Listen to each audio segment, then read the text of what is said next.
Welcome back to my YouTube channel Andhra spicy food. ఇవాల్టి వీడియోలో నేను మీ అందరితో షేర్ చేసుకోబోయే రెసిపీ టమోటా మెంతి కూర కర్రీ అండి. మనం రెగ్యులర్గా చేసుకునేటటువంటి మెంతిపప్పు మెంతి వేపుడు లేకుండా నేను కొద్దిగా వెరైటీగా మెంతి కూరతో కర్రీ చేయబోతున్నానండి. వీడియోని ఎక్కడా స్కిప్ చేయకుండా లాస్ట్ వరకు చూడండి. నా వీడియో నచ్చినట్లయితే ఒక లైక్ చేయడం మాత్రం మర్చిపోవద్దండి. ఇంకా ఎవరైనా నా ఛానల్ను సబ్స్క్రైబ్ చేసుకునే వాళ్ళు ఉంటే తప్పకుండా సబ్స్క్రైబ్ చేసుకోండి. ఈ కర్రీ చాలా అంటే చాలా టేస్టీగా ఉంటుందండి. ఎక్కడ వీడియోని మిస్ అవ్వద్దండి. ఇక వీడియో స్టార్ట్ చేద్దామా మరి. నేను మెంతికూర కర్రీ కోసము చూడండి ఈ విధంగా చిన్న చిన్న కట్టలను ఒక 6 తీసుకున్నానండి. ఇవి చలికాలం కాబట్టి ఆకుకూరలు చాలా ఫ్రెష్గా వస్తున్నాయి కదా, అందుకోసం అనేసి నేను ఈ విధంగా లేతగా ఉన్నటువంటి మెంతాకును తీసుకున్నాను. అలాగే అరకప్పు శనగపప్పును నానబెట్టుకున్నానండి. శనగపప్పు నానేసరికి ఇన్నోటి అయ్యాయి, అందుకోసం అనేసి ముందుగానే ఒక హాఫ్ అన్ అవర్ ముందు శనగపప్పును నానబెట్టుకున్నాను. ఇప్పుడు స్టవ్ ఆన్ చేసేసుకుందాము.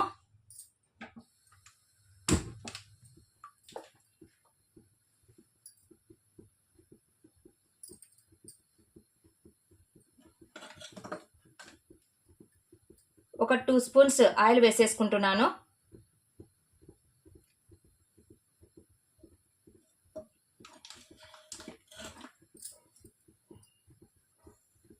ఆయిల్ బాగా హీట్ ఎక్కాక కొన్ని పోపు గింజలను వేసేసుకోవాలి. ఇక్కడ నేను ఒక 2 మీడియం సైజ్ ఆనియన్స్ ని ముందుగానే చిన్న చిన్నగా మనము ఈ విధంగా కట్ చేసుకున్నానండి, నిలువుగా లేకుండా అడ్డంగా. అలాగే ఒక 2 మీడియం సైజు టమోటాలను కూడా కట్ చేసేసుకున్నాను. కొన్ని పచ్చిమిర్చిని ఈ విధంగా కట్ చేసుకున్నాను చూడండి. ఇప్పుడు ముందుగా మనము ఆనియన్స్ ని వేసేసుకుందాము.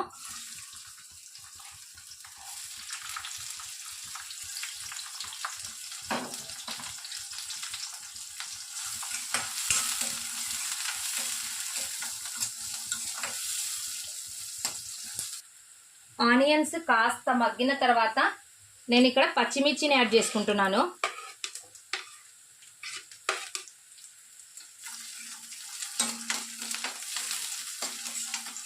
పచ్చిమిర్చి మరీ ఎక్కువగా వేపుకోవద్దండి, ఒక 2 సెకండ్స్ వేపితే చాలండి.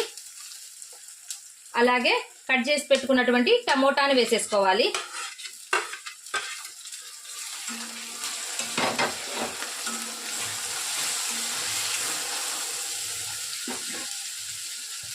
ఇప్పుడు ఇందులోనికి నేను హాఫ్ స్పూను పసుపును యాడ్ చేసేసుకుంటున్నాను.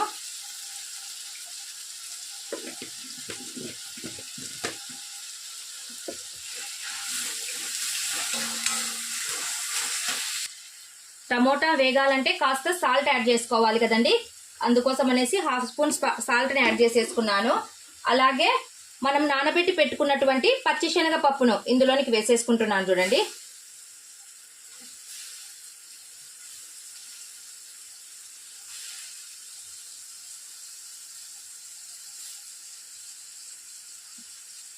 శనగపప్పు వేసిన వెంటనే ఇప్పుడు అన్నిటినీ బాగా కలిపేసుకొని ఒక 5 మినిట్స్ టమోటా బాగా మెత్తబడేంత వరకు వీటిని అలాగే సిమ్లోనే ఉంచేసి బాగా మగ్గించుకోవాలి. ఇప్పుడు మూత పెట్టేస్తాను. ఈలోపు నేను ఇక్కడ మెంతాకుని కట్ చేసుకుంటానండి. చూడండి మెంతాకు చాలా ఫ్రెష్గా ఉంది కదా, అది కాక ఇందులో ఎక్కువ వేస్టేజ్ కూడా లేదండి. ఈ కట్ చేసుకోవడం కూడా చాలా ఈజీ. చూడండి ఏ విధంగా కట్ చేసుకుంటున్నానో ఒకసారి చూడండి. చూడండి ఇందులో కాడలు మరీ ఎక్కువగా కట్ చేసుకోకుండా ఇక్కడ థ్రెడ్ ఉంది కదా, దీన్ని తీసేసుకొని ఎక్కడి వరకు అయితే థ్రెడ్ ఉంటుందో మనకు ఎంత అవసరమో అంత తీసేసుకోవాలండి. నేను ఇక్కడ రూట్స్ని మాత్రమే కట్ చేసుకుంటున్నాను చూడండి. చూడండి మరీ ఎక్కువ కట్ చేయడం లేదు, చాలా ఈజీ అండి. చూడండి ఈ విధంగా కట్ చేసేసి వేస్టేజ్ని తీసేసుకోవాలి. చూడండి ఇదంతా మనకు ఈ విధంగా వచ్చేస్తుంది. ఇప్పుడు మెంతాకుని ఈ విధంగా చిన్న చిన్నగా కట్ చేసుకోవాలండి.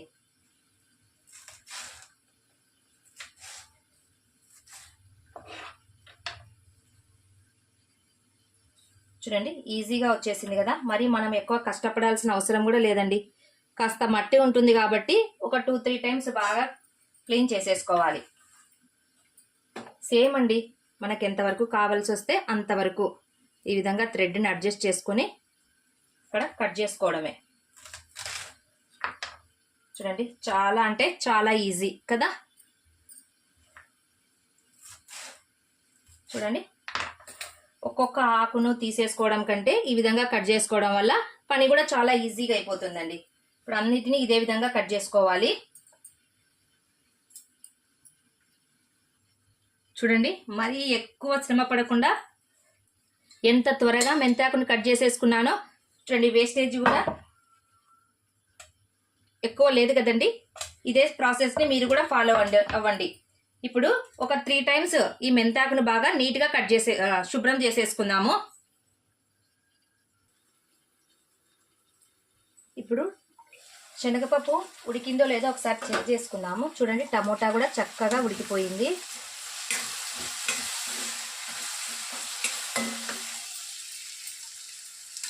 ఇప్పుడు ఇందులోకి నేను కాస్త కరివేపాకుని యాడ్ చేసేసుకుంటున్నానండి.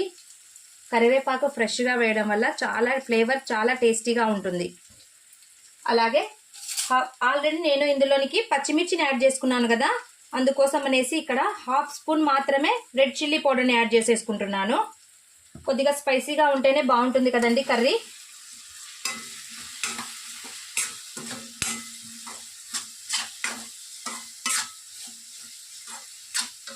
చూడండి, శనగపప్పు కూడా 50% కుక్ అయిపోయిందండి. చూడండి, ఇప్పుడు ఈ మెంతాకును ఇందులోనికి వేసేసుకోవాలి. ఈ విధంగా బాగా కడిగేసుకొని వాటర్ని బాగా పిండేసుకోవాలండి. లేతగా ఉన్నటువంటి మెంతాకు త్వరగా మగ్గిపోతుందండి కాడలతో సహా. అందుకే నేను లేతగా ఉన్నాయి కాబట్టి కాడల్ని కూడా వేసేసుకున్నాను. ఒకవేళ ముదురుగా ఉన్నట్లయితే మీరు ఓన్లీ ఆకులను మాత్రమే వేసేసుకోండి.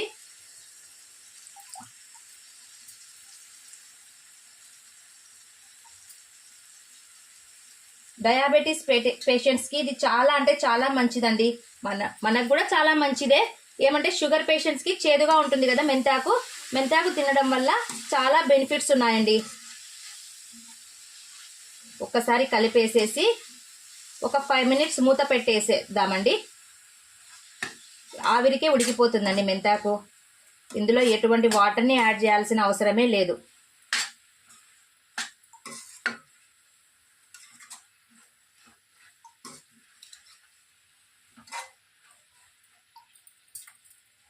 ఒకసారి మూత పెట్టేసి ఒక 5 మినిట్స్ ఆవిరితోనే ఉడికిద్దాము. ఒకసారి ఓపెన్ చేసి చూసేద్దాము. చూడండి, ఆయిల్ ఎంత చక్కగా పైకి తేలిందో. చూసారు కదా, ఆయిల్ పైకి తేలిందంటే మనకు కర్రీ రెడీ అయిపోయినట్లేనండి. చూడండి, మెంతాకు కూడా చక్కగా ఉడికిపోయింది కదా. ఒక్కసారి కలవేసుకొని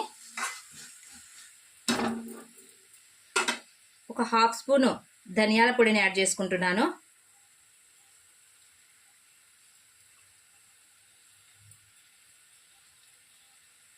అలాగే కాస్త ఫ్రెష్ కొత్తిమీరని వేసేసుకుంటున్నాను. ఇప్పుడు బాగా కలిపేసి ఒక 2 సెకండ్స్ దీన్ని మగ్గనిస్తే చాలండి. మనకు టమోటా మెంతి కర్రీ రెడీ అయిపోయినట్లే.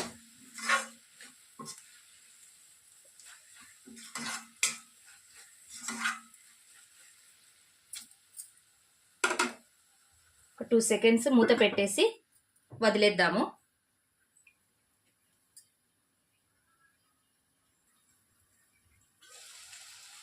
టూ సెకండ్స్ తర్వాత చూస్తే చూడండి, మసాలా అంతా బాగా పట్టుకుంది కదా. ఫ్లేవర్ కూడా చాలా స్మెల్ వస్తుందండి.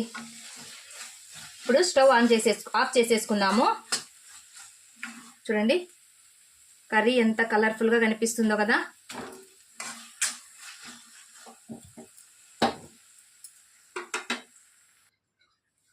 అంతేనండి, ఫైనల్గా టమోటా మెంతికూర కర్రీ రెడీ అయిపోయిందండి. మీరు కూడా ఈ రెసిపీని ఒకసారి తప్పకుండా ట్రై చేయండి. నా వీడియో నచ్చినట్లయితే లైక్ చేయండి, మీ ఫ్రెండ్స్ అండ్ రిలేటివ్స్కి షేర్ చేయండి. మరిన్ని సింపుల్ అండ్ టేస్టీ రెసిపీస్ కోసం నా ఛానల్ను సబ్స్క్రైబ్ చేసుకోవడం మాత్రం మర్చిపోవద్దండి. Thank you for watching. Take care. Bye.